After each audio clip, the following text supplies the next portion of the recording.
And we're here. This is indeed the Power Play Sports Talk Show. Phenomenon. Yeah. I'm Howard. I'm Anthony. Jared. What's going on, everybody? Tired. What's up, everybody? We're all very tired. Tired, but well worth it. Definitely worth it. Definitely.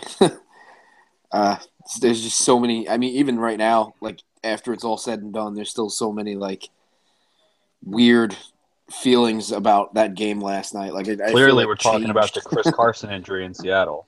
Yes. That affects me. No, we are obviously talking about the wild card game. And I almost feel bad for the National League because, well, I mean, we're Yankee fans, we're biased, but I don't know how you could top a game like that.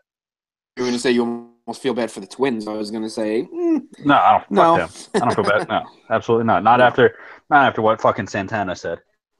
Oh, what did he say? I didn't hear it. He said. I mean, that goes. Someone back 2 asked years. him. Someone asked him about his record at Yankee Stadium. He said the question and answer went, "Do you know your success at Yankee Stadium?" He says, "I do." And someone said, the interviewer said, "You know your record at Yankee Stadium?" He says, "I do." He said, do you know how many wins you have?" He says, "I have 0, but tomorrow night I'll have 1." And that was 2 nights ago. Right. And the Irvin Santana feud goes even further back than that when I believe it was Bird took him deep twice in one game. And after the game, he's basically talking about how, Yankee Stadium's a joke, this and this and that. But I mean, Bird hits a 400-foot bomb and then like a 60-something foot bomb. So, I mean, those home runs are leaving any ballpark there is. So it was great to see him go high and tight to Gardner, and then the very next pitch, Gardner puts him in the fucking second deck and stares him down. Yeah, and then he goes high and tight. He goes high and tight to Judge the next at bat. Fuck this guy. Yeah, I mean, besides all the heroics that went with that game last night, just to see the emotion of guys like Gardner, guys like Judge, guys like Didi, in big moments like that, call back to like the early, the late '90s teams, guys like Jeter, Bernie, guys like tell me Mullen, so when they never really showed emotion. When I saw Judge hit the home run, and he showed that emotion rounding first, the first thing I thought of was Paul O'Neill when he hit the home run and he rounded first and he was pumping his fist. I don't know why it looked exactly like it. Yeah, it's the same position. It was. I mean, yeah, I'm going back, but it was. I mean, I want to somehow get picture in picture on there and compare the two. But no, you're absolutely right. The motion was awesome to see. It's an interesting comparison. I for some reason I was thinking Mattingly in '95. Was it '95? when him and O'Neill went back to back and hang on to the roof. Yes, yes. That was kind of what popped in my head. Okay. But I mean, as far as games played in Yankee Stadium, I don't even the ones where the new Yankee Stadium, obviously. But even going back to '09, where we did win a World Series, and we did have classic games in that building, like Game 1 against the Angels, where Teixeira walked off against was it Brian Fuentes? Maybe, I don't know. No. That was actually against the Twins. I'm sorry, but I mean, A-Rod tortured him. I remember he beat up Joe Nathan. Like, I mean, it was almost hard to watch how bad A-Rod owned Joe Nathan in those playoffs. I got to interrupt you. Your signal is jumping all. I don't know if it's just me. Howard, do you see it too? No, I see it too. He's going. We can't understand. We can't understand a word you're saying. It's not me this time. All right. But you guys hear me now? So far. Okay. No. So basically, what I was saying is, as far as games played in the new Yankee Stadium, that game is right up there. Yeah. Game 1 against the Twins. I put still going, right? Yeah. As far as No, me and my dad were saying last night. That's definitely some of the loudest I've heard that stadium in a while. But I mean, if you think of iconic games in the new stadium, that's up there. I still don't think it beats Jeter's last game. Like if you want to go volume wise, especially the last at bat. And I know that meant a lot less to the team, sure, but I'm talking sheer volume wise. I think that it was louder then. But no, that's as far as a game that meant something. Yeah, that's the loudest I've heard the new stadium, and maybe it's because we haven't heard it in a while. And in 2009, we were kind of used to hearing the stadium like that. But it was. I mean, even after Severino gave up the 3 runs, it was never really quiet in the stadium. I mean, people got behind Severino all the way up until his last batter. People got behind Chad Green as soon as Chad Green got the first strikeout, it was downhill for the Twins because the crowd was into it from Green's very first strikeout. He never slowed down, and then you start off the bottom of the first the way they did, and good Lord, have either you talked to Brian? He was actually at the game. He was just telling me how he's never heard the stadium that loud, pretty much. And that's cool. It was as far as Didi Gregorius's hit, for hits in the new Yankee Stadium, I think that's right up there as well. Sure. I would. With the pinch hit Ibanez home run, 2012, something like that. Also, a couple of the home runs A-Rod had, off Brian Fuentes in the Angel series, off Joe Nathan in the Twin series. I'm trying to remember the lefty that Teixeira took deep in Game 1. Against the Twins or against the Angels? Yeah, it was against the Twins. That was the walk-off in of the ALDS.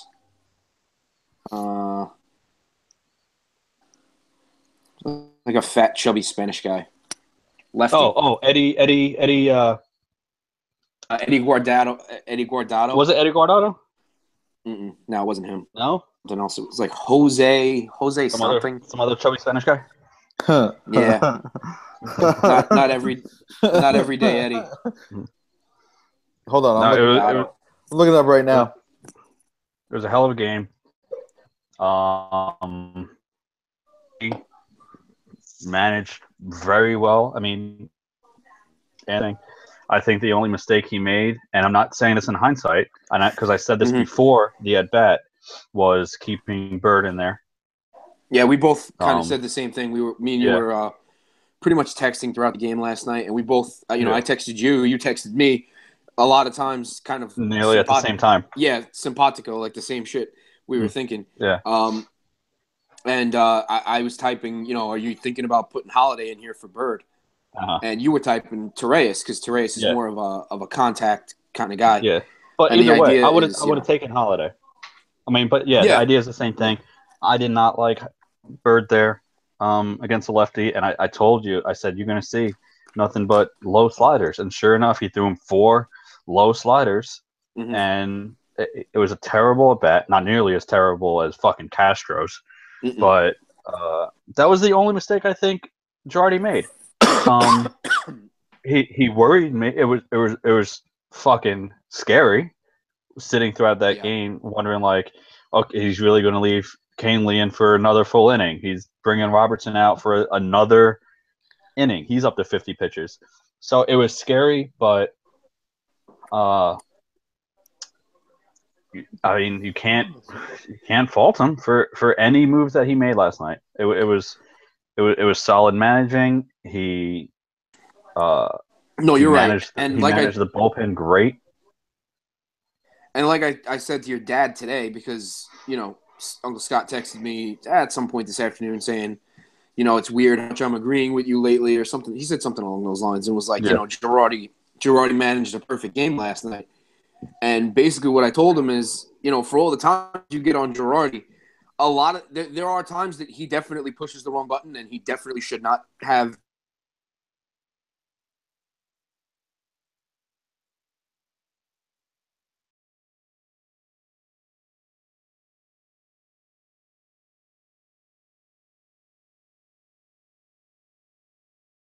If it's necessarily the wrong move as far as, Betances not coming in and doing his job. I just lost everybody for like a solid 10 seconds. Can you guys hear me? I see you guys. I can hear you. Okay, there we go. All right, maybe it was just me. Did you hear any of what I just said? Yeah, I heard most of it. Okay. Okay. So he has summation is, he always has the right personnel. It's just whether the personnel does the job. That's a big factor, And he has not announced the roster or the matchups yet. Nothing, right? No, not yet. But I do believe there is talk that Severino could be back in Game 2. That's why I heard the same thing. Well, I don't really. That he didn't throw a lot of pitches, and it was a third of an inning. I can see him come back from Game 2, but I would probably lean him towards Game 3. Probably start. I think what they're trying to do here is, I don't have their home road splits in front of me, but Tanaka is a much better pitcher at home, correct? Or is he? Correct. Yes.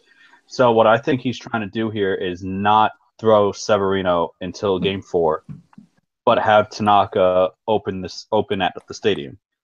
So I think you're going to see something like a Gray, Severino, Tanaka, and then you could throw Sabathia or Gray again on Game 4. See, I wouldn't mess with Severino in Game 2. I just wouldn't. I think it's too soon. He's hardly even digested what the hell happened in Yankee Stadium last night. For him to come, back 2 days later, 3 days later, and expect him to be, like new. I don't know. I just think it's unfair. I would go Gray, CC, because CC's numbers are much better on the road as well. He's like the opposite of Tanaka. His numbers are fantastic on the road, and Tanaka's are basically the same thing at home. Mm-hmm. So I would go Gray, CC, Tanaka, Severino, and then game 5 I go Gray. I'm playing devil's advocate here. You really want your ace to wait until Game 4? I mean, it kind of depends on the situation, but I think might not even play then. I mean, in all honesty, he may not even pitch then. Well, you know what? I think there's a big key to this series, and it's Game 1. If the Yankees don't win Game 1, the series is already over. Absolutely. Because you got to face Kluber in Game 2. I don't count on winning that. And on top of that, then you go back home and you have to face Carrasco and you have to face Tomlin, who are both. But if you don't win Game 1, even if you lose 2 in Cleveland and take 2 at home, you still have to come back to Cleveland to face Kluber again. Yeah. So it's the Yankees have to win this in 4. Yeah, splitting on the road is paramount. And honestly, the way I see it is just getting to Game 5 against Kluber is a win for the Yankees. Honestly, I think. I mean, obviously, anytime you go into a playoff series, you want to win. You want to win a World Series. Absolutely. Mm-hmm. But when you're going against the best team in baseball and they have their ace on the mound twice, temper your expectations a little bit. I will become a lot more optimistic about them beating the Indians if they steal a win tomorrow night. If they go out and they beat up Trevor Bauer, they're really done. Trevor Bauer's kind of had their number the last couple of times he's faced them, but this is the postseason. Hey, so Sonny Gray Game 1, Sabathia Game 2. Oh, there you go. Bam, called it. So I good think timing on the good timing on the show then. I know. I just got that as well. Okay. So Power Play show, bringing news to you live. I think Severino gets the ball in Game 4. I don't think they mess around with him in Game 2. I really don't. Yeah, they're not going to have Tanaka wait until 4.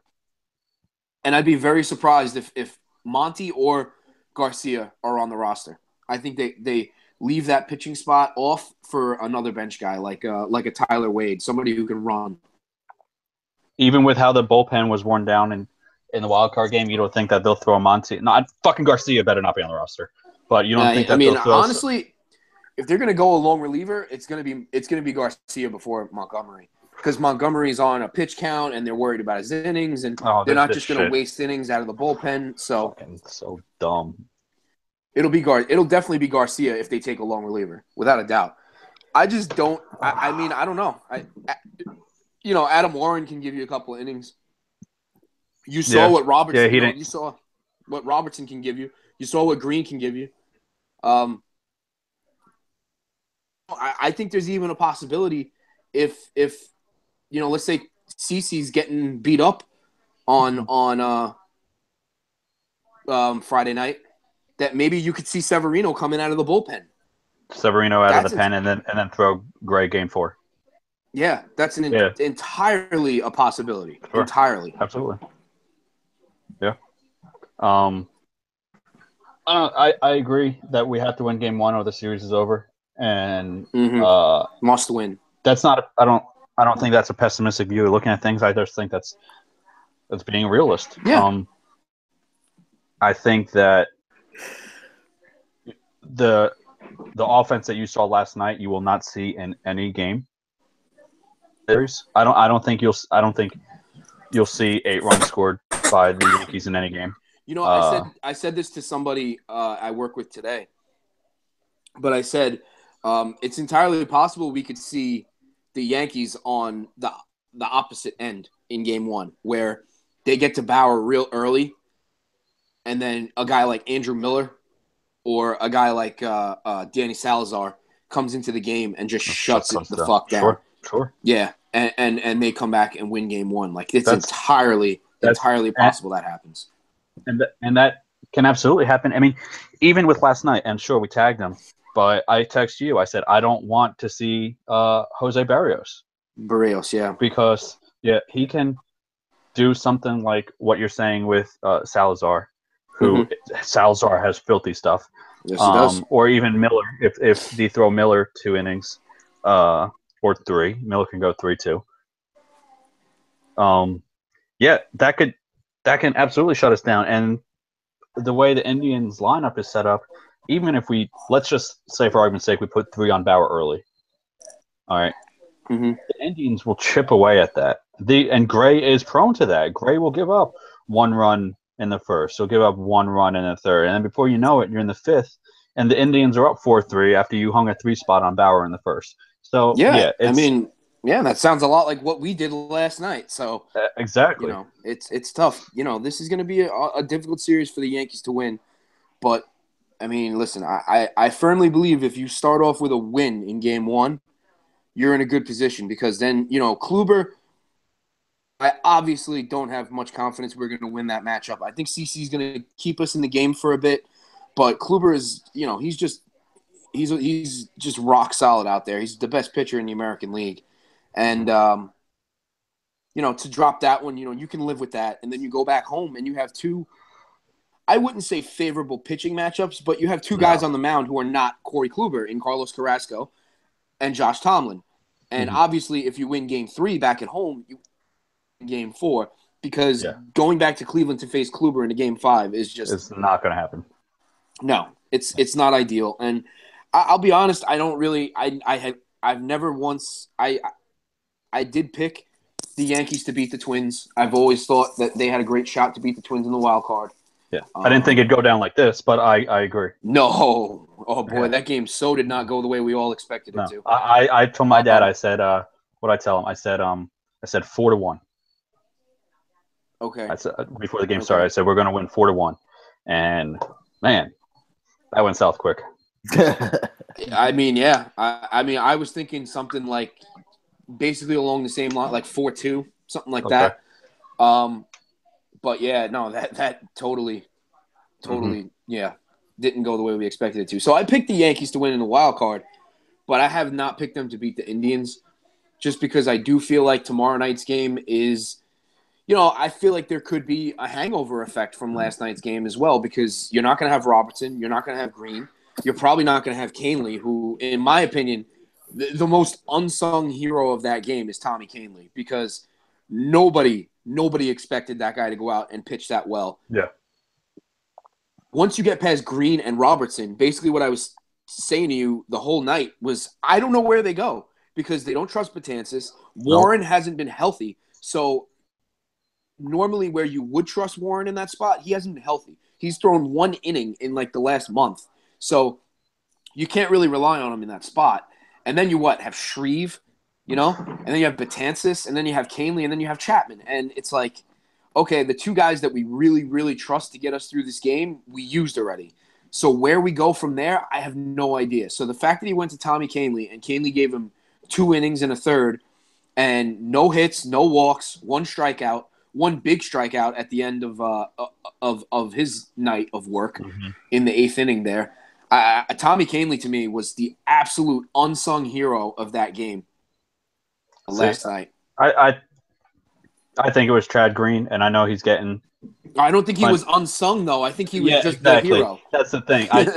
But you can look at his box score all you want.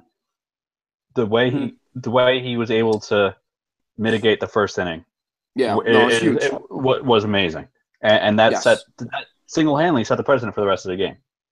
Because that allowed when you're looking at a 3-0 deficit or a 5-0 deficit, it's pretty big. And what Chad Green did in the first allowed us to tie the game. And, 5 minutes later. So I don't think he's unsung. But I think where you would have seen Warren last night is that extra inning that Robertson and Canely both pitched. Those 2 innings is what Warren would usually do. And that probably would have been after Chad Green. I mean, me and you were both – I'm pretty sure you were both surprised to see David Robertson up in the 4th, 3rd, whenever the fuck he came in. So – yeah, I was sitting there predicting Sabathia, to be honest. I was like, I think we're going to see CeCe in this game. Like, I understand bringing in Green to put the fire out in the first couple of innings and then bringing in Robertson to put the fire out in that other inning that Chad Green kind of created. But – to see Robertson go 2 1/3, 3 1/3, and then see Tommy Canely go 2 innings and a third, I mean that was it was a stroke. It was a stroke of genius by Joe Girardi. But my big fear with Canely coming back out in the 8th was that they were going to let him kind of create a mess and then bring in Betances and basically throw gasoline on a fire. So concerned with that. I think going into the series, you need to. Obviously, you need to have some sort of confidence in Warren and Betances because you're going to see them. You're probably going to see them game 1. I mean, you should. We could say that, all right, Gray has to go out there and give us 7 strong, but I don't know if he's given us 7 strong innings since he's even been in pinstripes. No, he has. No, he has. Remember the one game against the Rays we didn't score? Yeah, okay. Remember that one? It was a couple weeks back. No, he's given us good outings. He has. The thing is with Gray is when his stuff is on and he's getting swings and misses, he's tough. The problem is when he's not really finding the strike zone, pitch count wild, and then you got to worry about Sanchez behind the plate as well because sometimes the pitches that Gray throws, they get spiked a little hard into the dirt. It's like. And the Indians are going to run on you. Well, and the Twins would as well. Yeah, but Gray's more of that kind of team. To be honest, Gray notoriously has a high pitch count. Yes, he does work a lot. Yeah. So I mean, you're gonna know by I think the 3rd inning, even if it's a 0-0 ball game in the 3rd inning, if Gray has 60 pitches, every Yankee fan is gonna be thinking like, what the fuck? Who's gonna come in the 6th? Is Warren going to come in the 6th? And then if he does, do you what? Let's just say we have the lead, and Gray's up to 100 pitches in the 6th inning. What do you bring in? Warren for 1, Warren for 2, Betances and Chapman? That's fucking frightening. I mean, it is. Of course it is. I mean, I think you might go. I mean, I don't know. It's tough. Warren 1, Betances 1, Chapman 2. This is obviously if I'm Dellin Betances, and I'm not Dellin Betances, but if I can I'm see the Dylan resemblance. Betances, I'm looking at what Robertson, Canely, and Chad Green. He was a starter for a while. He's not that far removed from being a starter, so they know they can get a little bit of length out of him. But if I look at what Robertson and Canely did for me in that wild card game, I'm basically taking on saying I have to step the fuck up because I was needed in that wild card game, and they still couldn't use me. Yeah, they refused to use me. You know, yeah, and every single fan in that stadium was just racked with nervousness that we were going to get Betances in that game because Betances has been really good at starting fires this year. Mm-hmm. The fact that you couldn't bring him into that game is a huge indictment on what Betances has been since I'm in the closer role.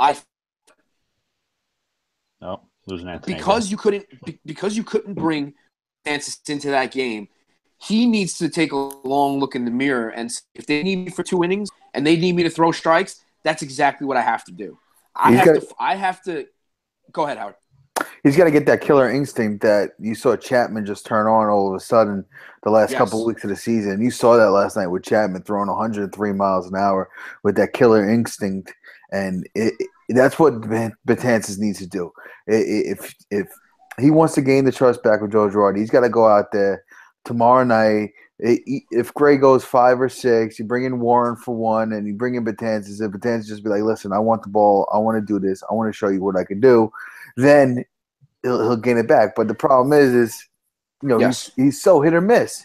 And with Betances, it's like you're just wondering what is going on in his head. Is it still the stuff that happened in the offseason with the arbitration hearing and him not being valued as a closer? I mean, I'll be honest. You've I don't seen think it all it's that. year. I think it's. I actually think it is kind of that. I think that's still in the back of his head where, he's like, oh, these guys don't think I'm a closer. And then he overthrows, and then he overthinks, and then you just got to go out there.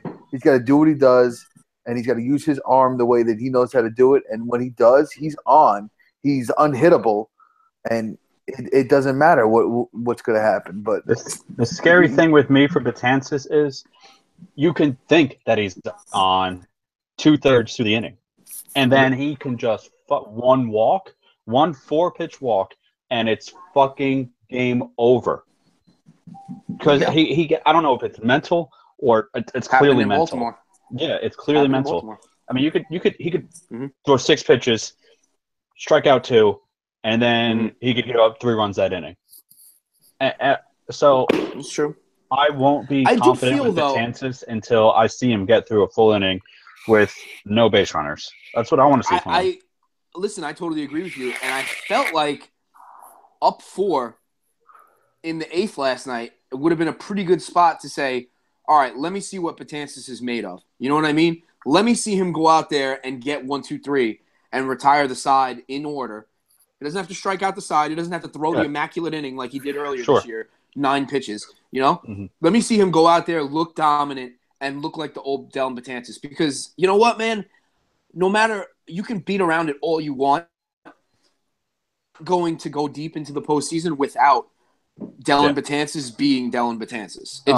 It's just the way it is. As great as our bullpen is, Green is, as great as David Robertson is, as good as Tommy Kahnle has looked, and Aroldis Chapman looking back to, looking like he's finally a legit closer again. Dylan Betances is as important as all of those guys. Because a night like tomorrow night, honestly, I think you have to get 2 innings out of Betances tomorrow night. I really, really do. Because you don't have Green, you don't have Robertson, and you probably don't have Kahnle either. So there's 3 guys. And just like that.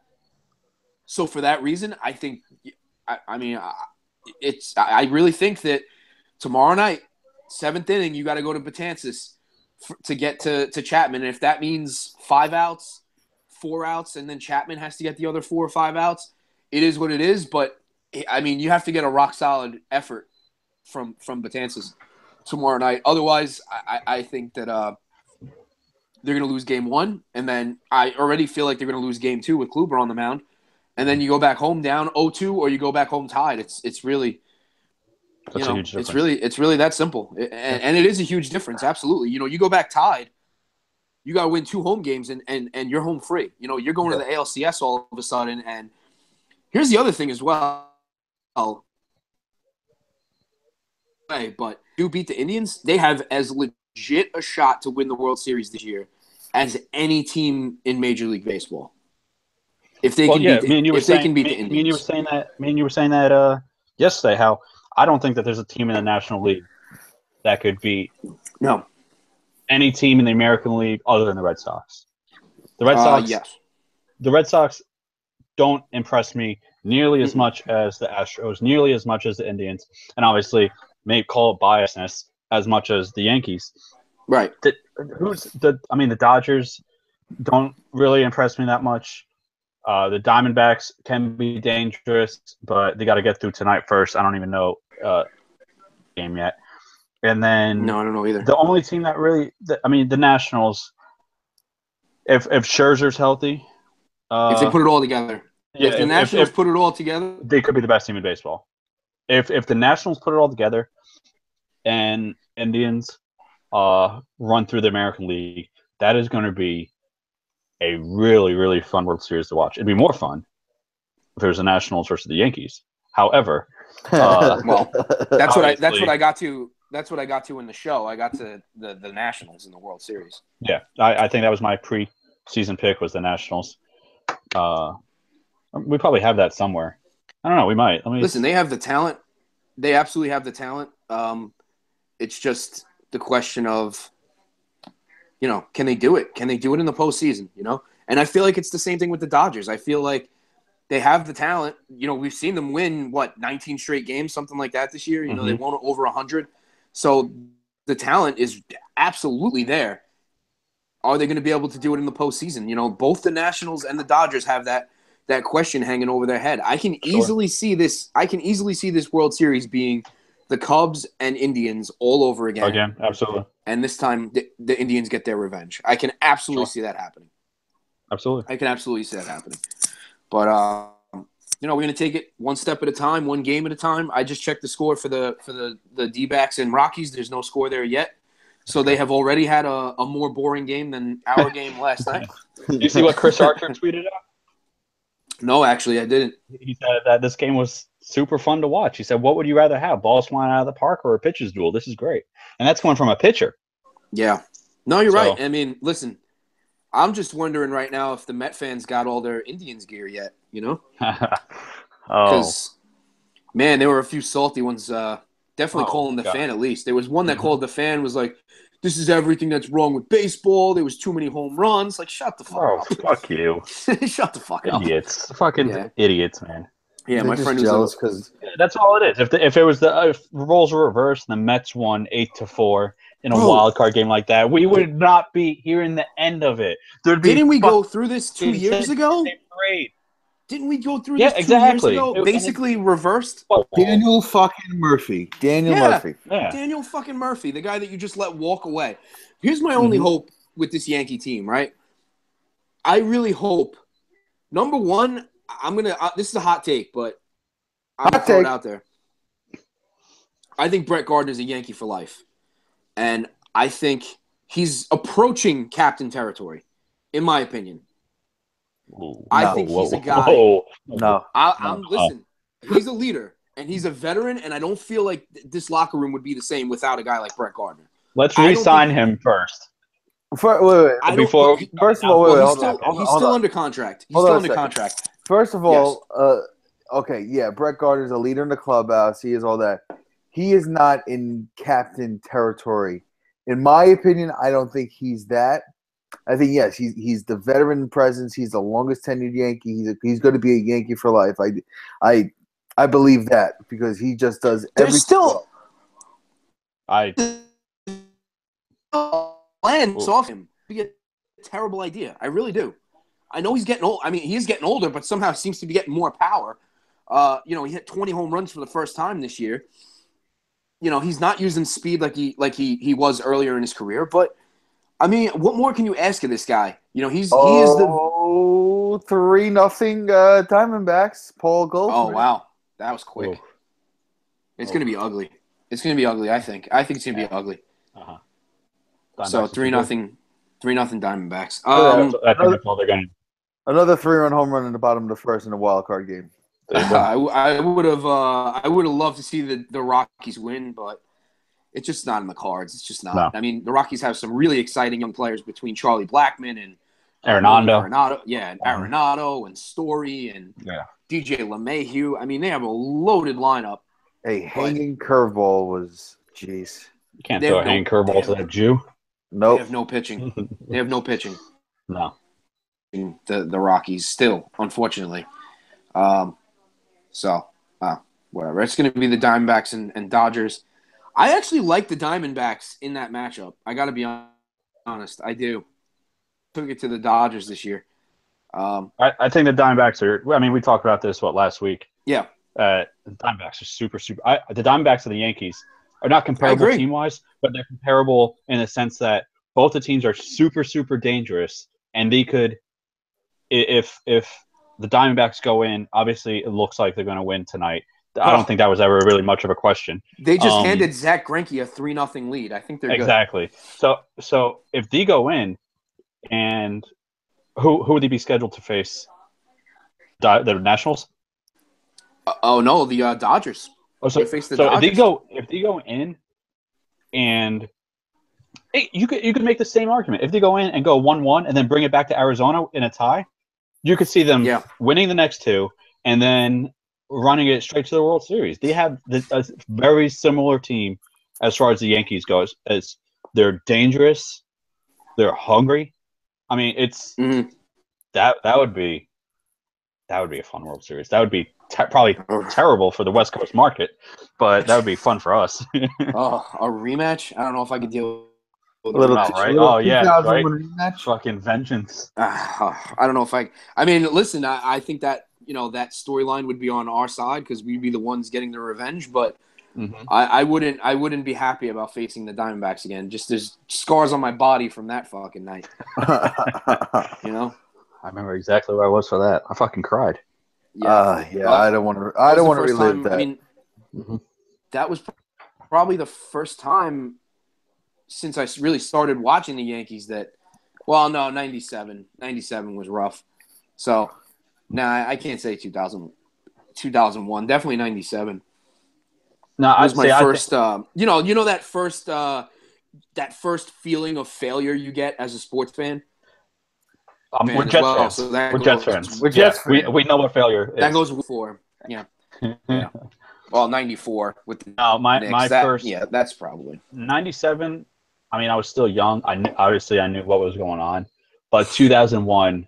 As far as baseball goes, I sincerely I felt heartbreak. That's the first time I really felt like emotionally distraught as far as baseball goes. If you talk about sports as a whole, the Doug Bryan game for the Jets, it will haunt me for the rest of my fucking life. That game is the most. I've never been thrown into such a emotional fucking turmoil since I've been watching sport, other than the Doug Bryan game. Yeah. Fuck me. I'm getting angry again. Curtis Martin fumbling in the AFC Championship game against the Broncos. A man who never fumbles. Come on. Yeah. There's a lot. Fucking Peyton Manning deciding to play a second half. Fucking us there. Yeah. Mike DeVito running after Ben Roethlisberger. There's a lot. Ryan Fitzpatrick throwing up a fucking fade route to a Bills cornerback. Anyway, is that our transition to football? I think it kind of just happened seamlessly there. Of course, unbelievable. This is what we do. I think it's a good time to switch over some football. I have our picks here. We all went 3-2. Oh, I went 3-2. I thought I went 0-5. You went 3-2. Anthony got lucky by going 3-2 because of the final play on the Chiefs game. Oh, yes, fumble. I told you fumble because you were giving 7. Every is a heart attack. Every game. So every game I pick is a hard pick. With all of us going 3-2, the yearly standings, I lead at 7-3. Anthony 6-4. Howard is 5-5. And I could tell you, I made my picks this week, and I struggled. Yeah, this week was rough. Fucking struggled. I did my confidence pool on C4, and the confidence pool was a lot easier because you're not going with the spread. With the spread, I was fucking torn on a lot. Definitely. Between the injuries and everything, it's I didn't want to touch Oakland because Carr is out, and I don't know what the fuck EJ Manuel has. Dalvin Cook is out, so Minnesota's run game, you don't know what the fuck to expect there. You don't know if Mariota's playing. So Tennessee was a rough pick. There's a lot of tough matchups. It doesn't sound like Mariota's going to play. Oh, really? I saw he was limited in practice today. Oh, okay. Well, that's better than. Yeah, he did practice. He was just limited. I know Gronk is questionable for tomorrow night. Crabtree is still questionable.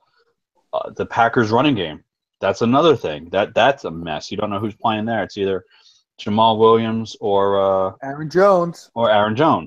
Well, Montgomery's questionable. So Montgomery's questionable. Even Devontae Adams is questionable. That's amazing. I don't know how he survived.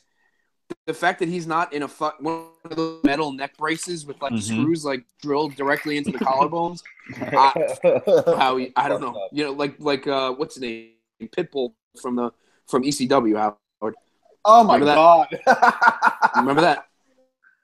I'm amazed Devontae Adams isn't like that. There's a lot of question marks. I mean, the Seattle running game, with Chris Carson being out, who he was looking very solid. And granted, fuck me. The kid who they brought up from the practice squad, J.D. Mosaic, looked good in the game, but he's still a practice squad guy. Eddie Lacy's still fat. Yep. Thomas Rawls can't seem to stay healthy. Still hurt. C.J. Prosise can't seem to stay healthy. No, he's still hurt too. So you don't know what's going on with that run game. Jacksonville finally started to look good, and then they get shut down by the fucking Jets. So you don't know what to do with that. Deshaun Watson seems like he's the real deal.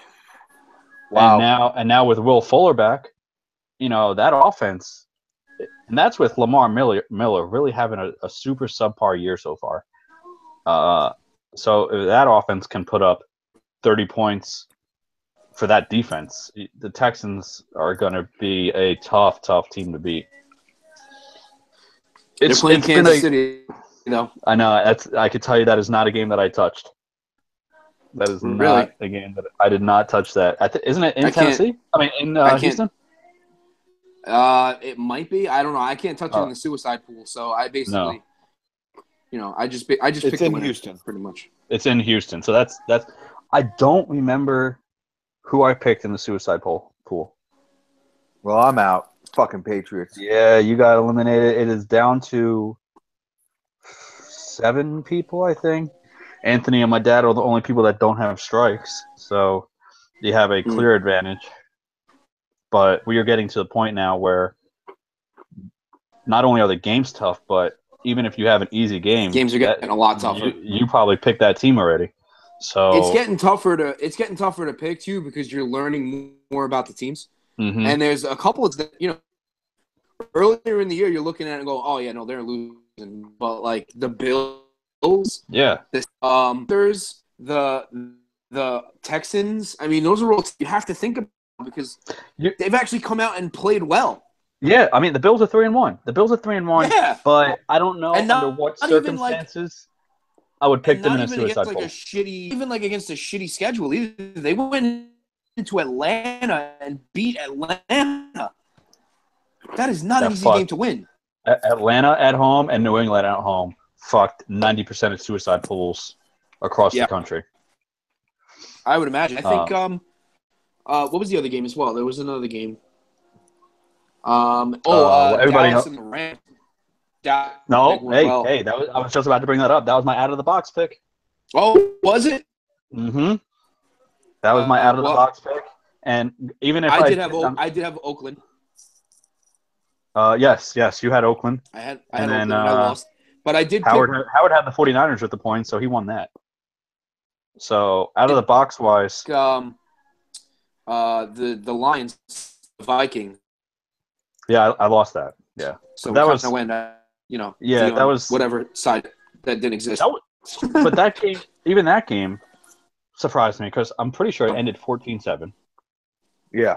And yes. You go into that game with Case Keenum just coming off of a 350-yard game. Mm-hmm. Stafford, you would think the Lions, looking at them on paper, is a high-scoring offense. Yeah. And you go and it's 21 total points.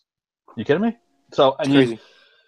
The Dalvin Cook injury is painful. And I try to. There are a lot of injuries that I try to take myself out of the spectrum of fantasy sports, and this is one of them. I feel terrible for the kid because he looked amazing. Yeah.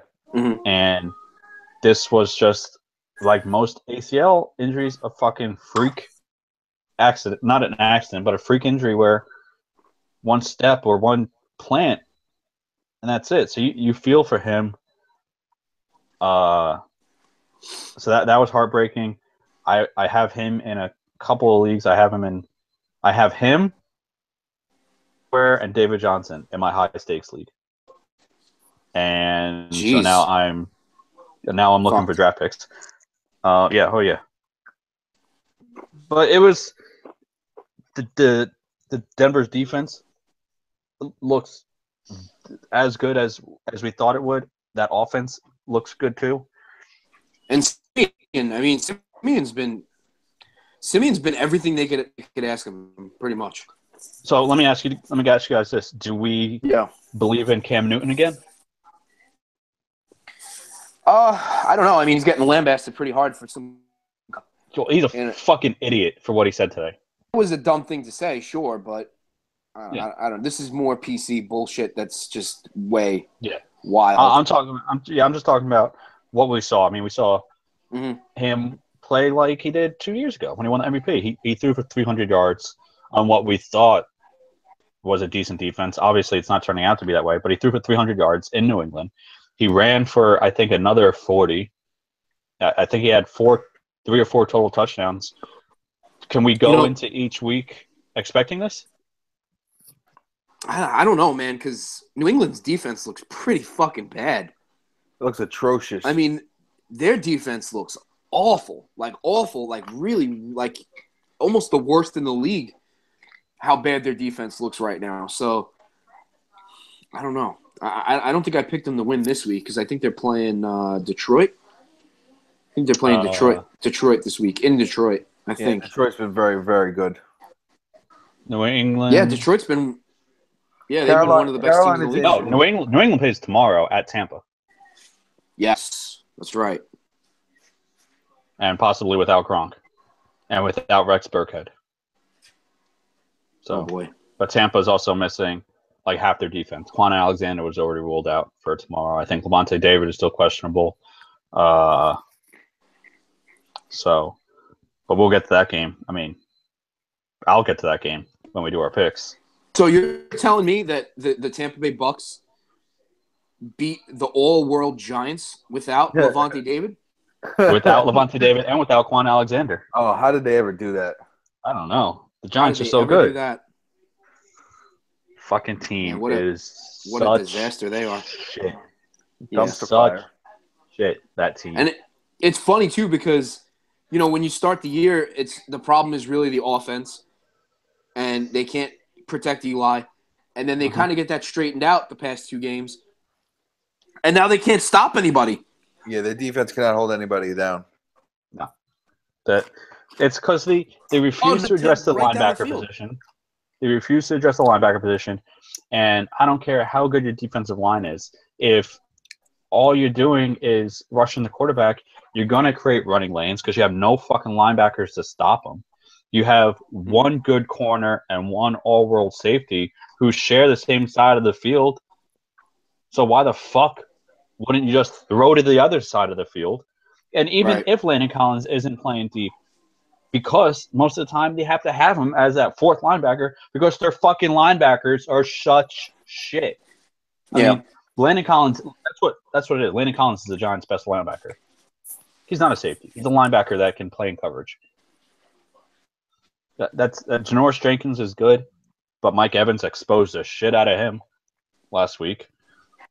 JPP hasn't really done much. Olivia Vernon hasn't really done much. I think it's fucking great. I think it's great. I love the fact that that offensive line sucks, that Ben McAdoo is the worst coach in the NFL, that his press conferences are a fucking joke every single week. I love it. It's great. I think Odell Beckham's playing himself off that team as well. I think Odell Beckham is playing himself not just off that team, but I think what he's doing, there is no way that he's even the highest paid wide receiver. No way. Let alone the highest paid player. No way. No, I agree with that. I thought you were going to say nobody's going to take him. I disagree with that. There's plenty of organizations that would say, like, yeah, come on, we'll take the headache. Yeah. But the Giants are not that organization. They're just not. No.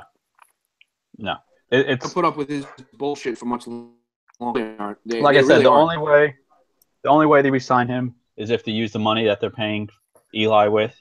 But even now, I mean, I can't watch a Giants game because every time he's on the field, it's just some sort of diva bullshit. This past week, I don't know if you guys watched the game. This past week, with an ankle tweak, he's over there fucking slamming his hand down on the turf, this and that, and he comes back in the next play. Like what? How? No, stop with the diva bullshit. We're not gonna cry for you. It's tough to watch, and the Jets are 2 games up on the Giants in the battle for New York. Well, I'm telling you what's going to happen. The Jets are going to, they're going to win like 8 games, some bullshit like that. No way. No, they're not. You're right. But they're going to win like 5, 6 games. They're going to take themselves completely out of the top for a draft pick. And the Giants are going to draft the next Eli Manning. I agree to an extent. That's what smart organizations do. I think that's exactly what's going to happen. I think the Giants could very possibly, I'm not going to say will, I'm not ready to say that yet, but could end up with a better pick than the Jets. Mm-hmm. But where I think what will happen is the Giants will do us a favor and draft Sam Darnold, and we will just sit by and let Rosen fall to us. And I'd rather have Josh Rosen than Sam Darnold anyway.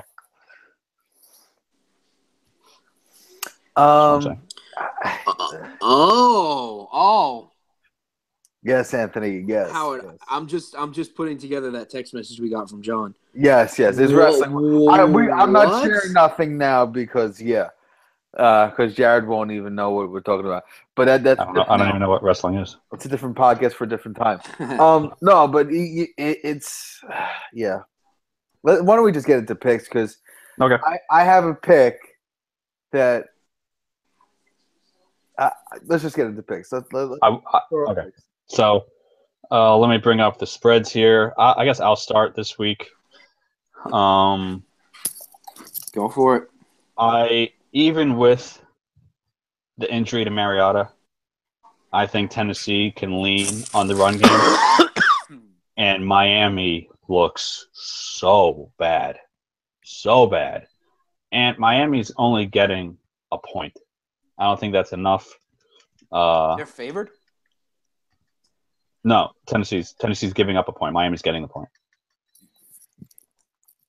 So that's a weird spread.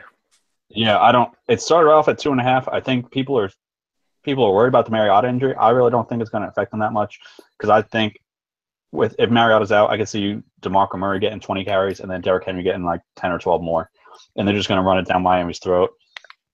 Tennessee's defense is still decent enough where they could hold Miami to 10 points or less. So my first game, I'm taking Tennessee -1 at Miami. Anthony? Okay. What's your you know what? Good answer. I'm starting off with my suicide pick this week. Oh, good. We're going to lead off with the suicide pick. And I think this is probably the definition of suicide pick. The Jets at Cleveland. Yes. I'm taking the Jets. Holy shit. I'm taking the Jets at Cleveland. I will never have another opportunity during the season to take this team. I'm running to take, and like I said, every single game I've picked so far, I've gotten right, but I've had a heart attack basically. I'm done with New England. I'm done with New England. I'm done with Atlanta. I'm done with Seattle, and I'm done with Kansas City now. That's scarier. That's cojones. I gotta start making some even scarier picks than what I've been. I'm going with the Jets, and I don't know. The Jets they haven't looked half. They really haven't looked half bad. They really haven't. So I think this could be the last win of the season. Hopefully, it's the last win of the season.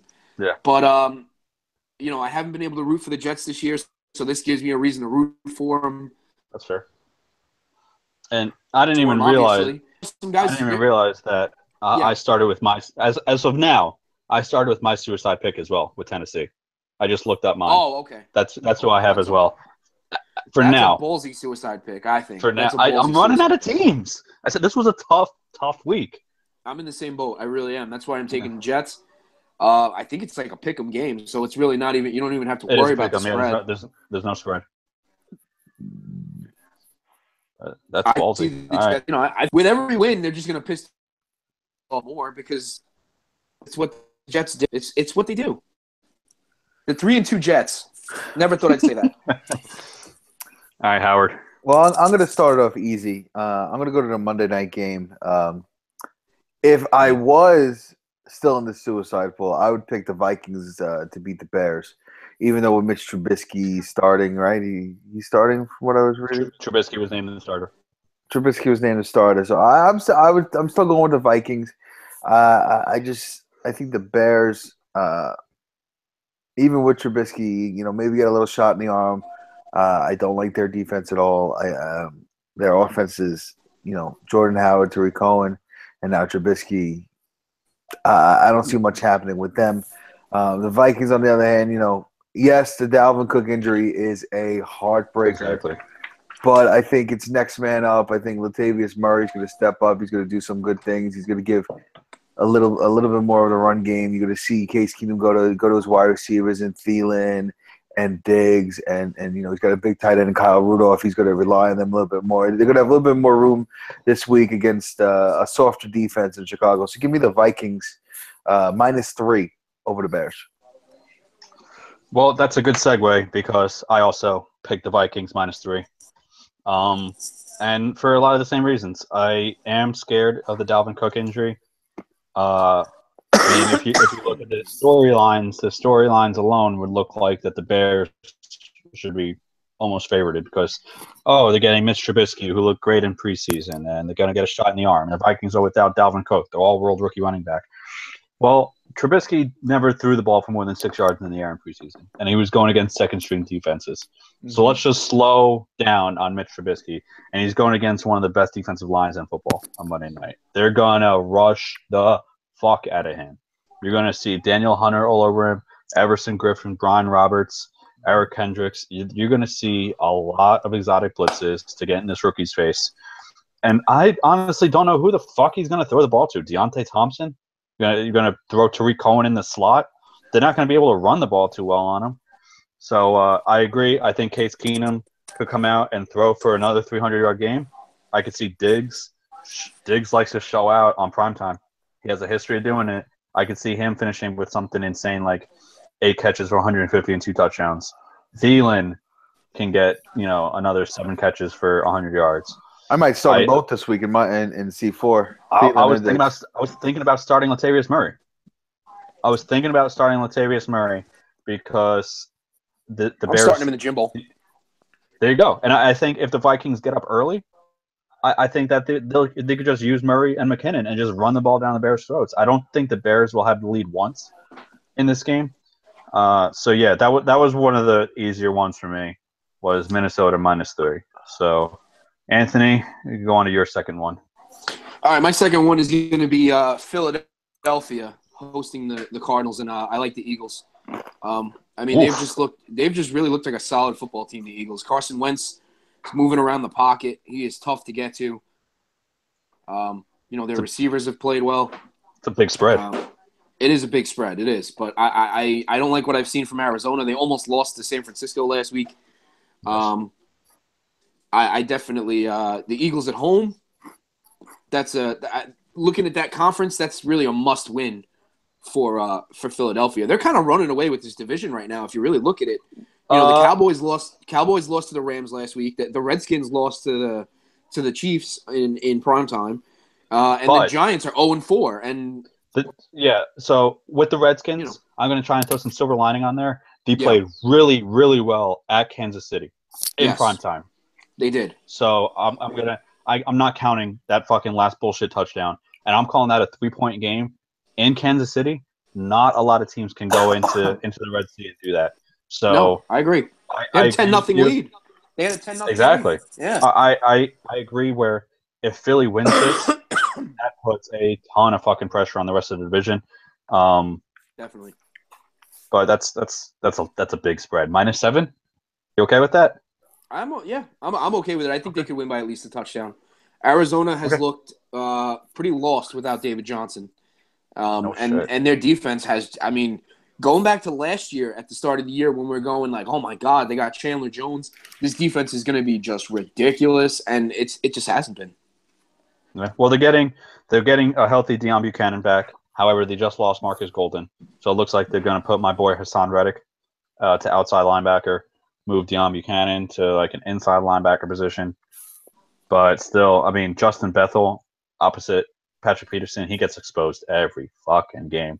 And I think Peterson's going to shadow Alshon, but I would look for something big out of either Torrey Smith or Al Galore. One of them, I think, can eclipse 100 yards. I think it's a good pick. This spread scares me. But Howard, what's your game 3?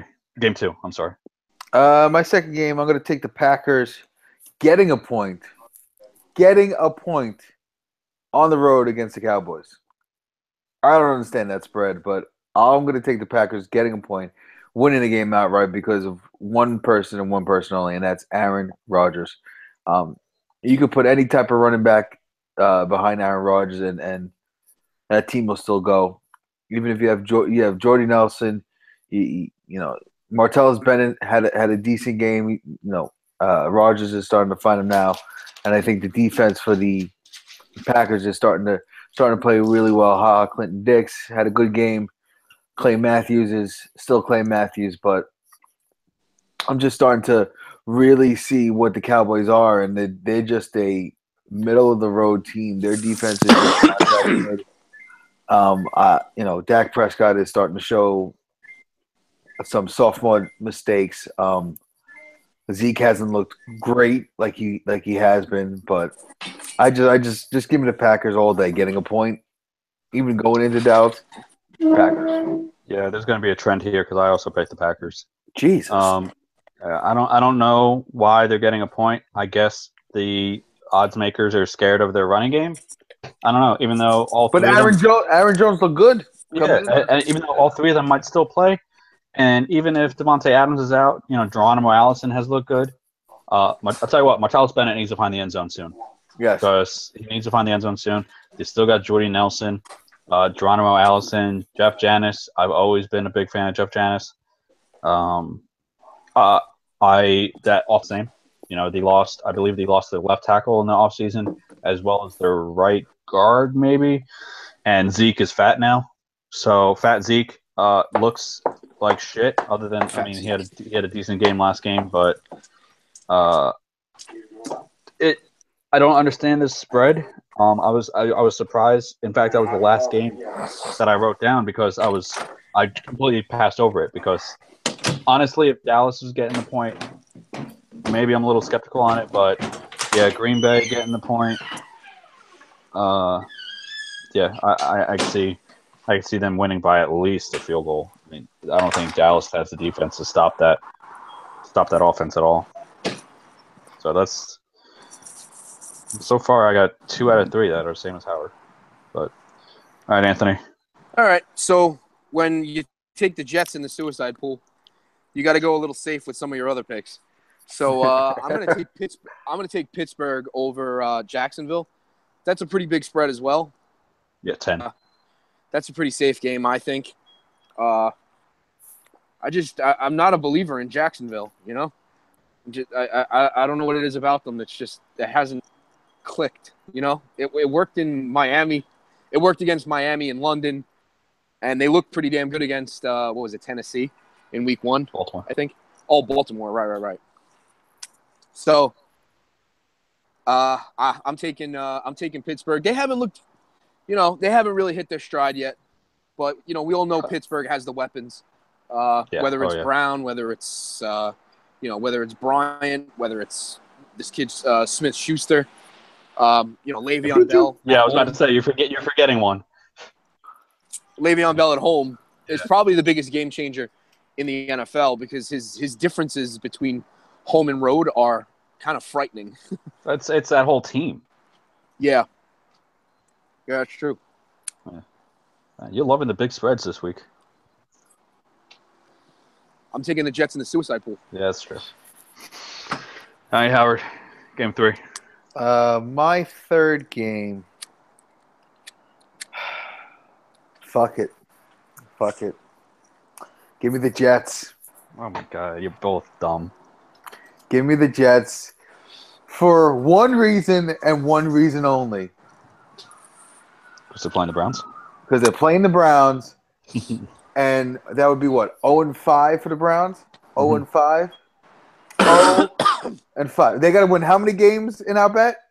I don't know. I got to find it. I have it. I think I have it in my phone. If not, I have it written down here. Was it 5? I think it's 5.5. 5.5. I think it's 5.5. 0-5. 0-5. That's all. That's all I got to do. I'm gonna just root for the Browns to constantly lose, to where the point where Jared will be getting us the jerseys, and it's not going to happen because I'm demolishing 2 people on 2 other side bets, Joe and my father. So they are going to be giving you the jerseys, and I'm just gonna. You're gonna do what I do. As long as we get jerseys, I don't care where it comes from. That's I can. And you better believe I'm getting a Sardini jersey after that's fine. last night. And I just want a number 99 jersey. That's all I want. That's a decent pick. I can't pick the fucking Jets in anything, so I stay away from that. My 4th game, my last non out of the box game, I'm not confident with at all, is tomorrow night. I am picking the Patriots minus the 5.5 at Tampa.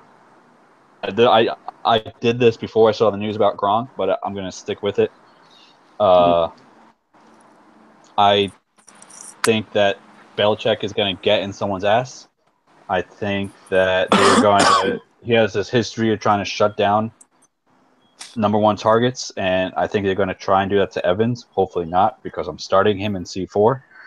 But I think they're going to try and shut down Evans.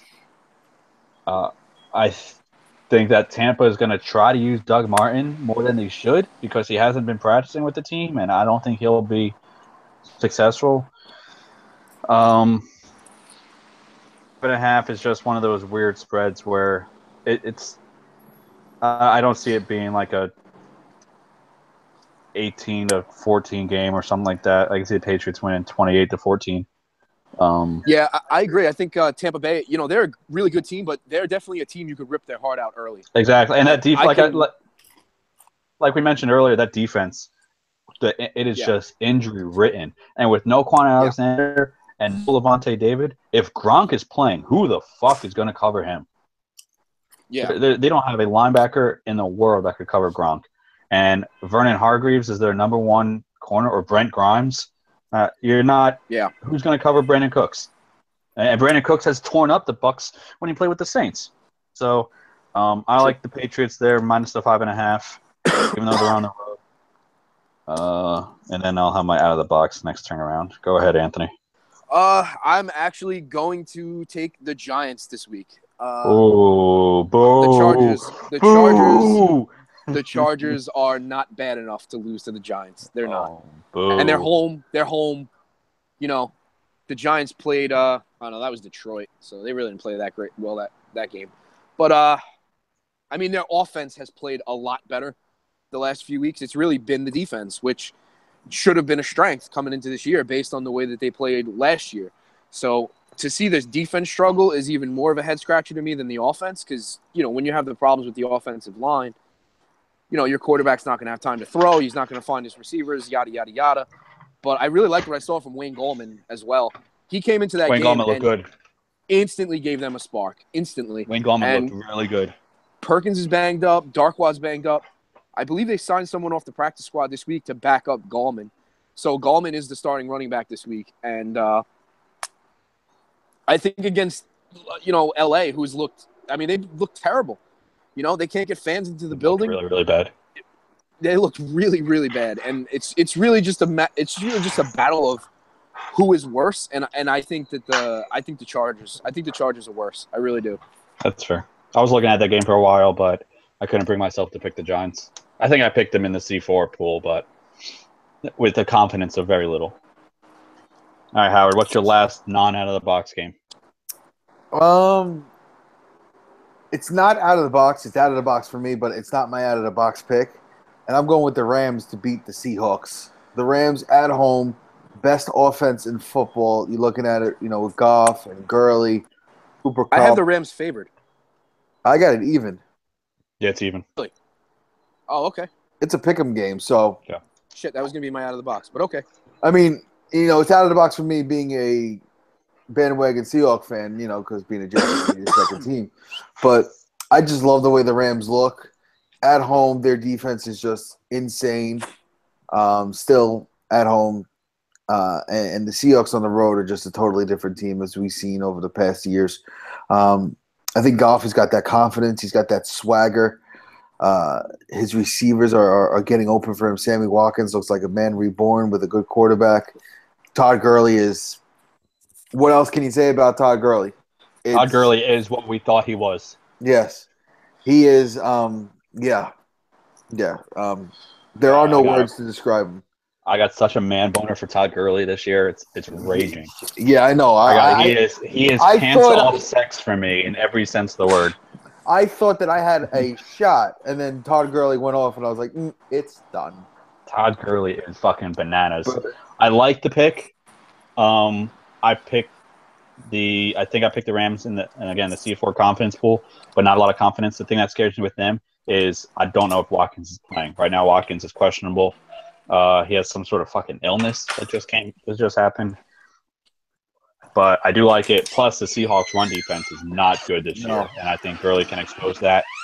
And Cliff Averill is out, which I just read an article about that. Pete Carroll thinks that Cliff Averill injury is a career ender. Oh, jeez. So that's something that, yeah, it's a major neck issue. I think it's similar to what Quincy, but so you want to look at that. Frank Clark is going to be replacing him. But yeah, I like that pick. But my out of the box is the Jaguars plus the points. I need the points. Over the Steelers. Here's my reach for reasoning. I don't like the Steelers' defense too much. I think that if Fournette can get going and they load the Bucs, I think maybe Bortles can make a few long throws to Marquise Lee or Allen Hurns. And I think that the Jags D can force enough pressure on Roethlisberger where he's going to make some mistakes. I think that Jalen Ramsey will do decent enough against Antonio Brown. I don't think he's matchup proof. You're not going to shut down Antonio Brown, but I think that Jalen Ramsey could possibly hold him to under 100 yards. And if he does that, then maybe you feel safe enough to leave Jalen Ramsey out on an island with him, and you could load the box up and try and suffocate Bell a little bit. I don't think Jacksonville's going to win, but I think 10 points is a lot, and I don't think the Steelers have really shown me this year yet that they could blow out a team. So that's my out of the box is the fucking team that just lost to the Jets. So that's real confidence. My out of the box this week has everything to do with the Derek Carr injury. On top of that, Crabtree's still banged up. The Raiders have no running game to speak of. I could see a legit defensive battle with ending with a Baltimore field goal, basically. A real low-scoring game, something like 9-6, something like that. Something like that. I could see him into this week just because of the amount of injuries on that offense. And I just don't know how they're EJ Manuel, really? Yeah. Crabtree's banged up. Cooper's had, he just had a bad year so far. So, drop Mari. Like I said, they have no. What? Guy has fucking drop Mari. This is their nickname. Guy has hands for feet. Oh, really? So he's like a Stephen Hill now all of a sudden. Oh, God. No, hey now. Not that bad. No, Amari Cooper can still run routes.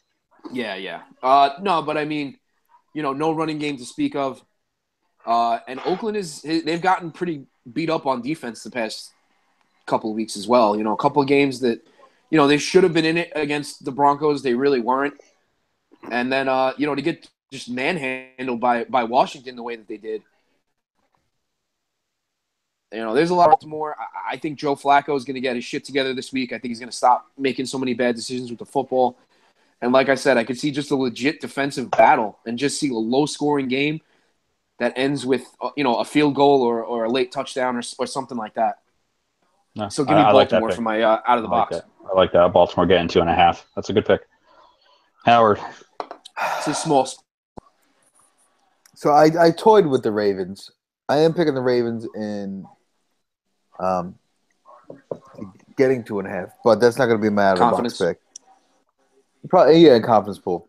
My out of the box pick. It's going to be tomorrow night's game. Oh, I have no confidence at all in the Patriot defense. None whatsoever. I think Jameis Winston lights up that fucking shitty Patriot secondary. Please, I'll take defense. Take another 43 point. I'll take another 43 points from Winston. No problem. I'll take points for Evans. I think Winston to Evans, even OJ Howard there. That was a pretty nice play. But finally, I think the Bucks. Oh shit! That one play was like literally everything I was hanging all my hopes and dreams on with fucking OJ Howard. And every week I have to watch Kareem Hunt just go fucking ape shit. Mm-hmm. Oh yeah. But no, give me the Bucks to win outright. Also, they're not going to need the 5. They're going to win outright. They're going to shock the shit out of the Patriots. Patriots going to fall to 2-3. I'll give you the points. I'll take the points. I'm going to take the points anyway. Yeah. But I think they're going to win outright. Okay. All right. That's fair. That's definitely out of the box. All right. So hopefully we start to see some separation here because it's too much mediocrity going on. We're too jumbled up. But hopefully Jacksonville pulls one out. That'll be nice. Hopefully the Bucks pull one out. Hey, I wouldn't mind that if the Bucks win and the Jets win. Holy shit! And I'm living here in New England. That sounds terrible. Where my nice Jets tie that I got at the Big E this weekend with my Jets lanyard. Yeah, I'd be walking into work in style on Monday. Well, I tell you what, if the Cardinals win, I am wearing my Pat Tillman jersey to fucking school on Tuesday in the middle of Philadelphia at Temple. Geez. I am definitely let someone say brave. Something. I already got a lot of bullshit because I wore my Mariano jersey on Thursday. And Yankees suck. How the Phillies doing? You're still living 10 years ago. Yeah. Fuck. Our rebuild took 2 years and we didn't even have a losing exactly season. All right, I got a call at night. I got class tomorrow, but I'm sure the 3 of us will be texting or something during the Yankee game. Oh yeah. And when the Patriots are destroying the Bucks. Drop out. But all right, ladies. I'll talk to you guys tomorrow. All right. Later, boys. Let's go Yankees. Sonny Gray, 7 strong. So. Later.